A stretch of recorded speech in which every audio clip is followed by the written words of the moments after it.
ಹೇಳ್ತಾರೆ ಸಹಜವಾಗಿ ವೇಟ್ ಮಾಡಿ ಸ್ವಲ್ಪ ಪೇಷನ್ಸ್.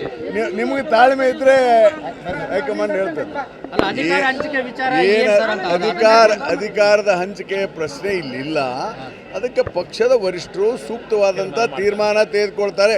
ಆಯ್ತಪ್ಪ, ನಿಮ್ಮನ್ನ ಒಂದು ಹೇಳ್ತೀನಿ, ಕ್ವಶನ್ ಕೇಳ್ತೀನಿ. ನಮ್ಮ ಅಧ್ಯಕ್ಷರಾದಂಥ ಸನ್ಮಾನ್ಯ DK ಶಿವಕುಮಾರ್ ಅವರು ಎಂದಾದರೂ ನಾನು ಮುಖ್ಯಮಂತ್ರಿ ಆಗ್ತೀನಿ ಅಂತ ಹೇಳಿದಾರಾ? ನಿನ್ನೆ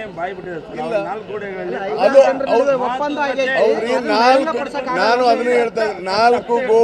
ನಾಲ್ಕು ಗೋಡೆ ಮಧ್ಯದಲ್ಲಿ ಏನು ಮಾತುಕತೆ ಆಗಿದೆ ನಮಗೆ ಗೊತ್ತಿಲ್ಲ. ನಾನೇನ್ ಮಾಡ್ಲಿ ಅದಕ್ಕೆ? ನೋಡೋಣ, ಆಗ್ಲಿ. ಆಗಕ್ ಬೇಡ ಅಂತ ಏನು ಹೇಳಿಲ್ಲ. DKC ಅವರು ನಾನು ಆಗಲಿ, ನಾವು ಎಲೆಕ್ಟ್ ಮಾಡಿದ್ದನ್ನು ಹೇಳಿದೆ. ಎಲೆಕ್ಟ್ ಮಾಡಿದ್ದೇವೆ.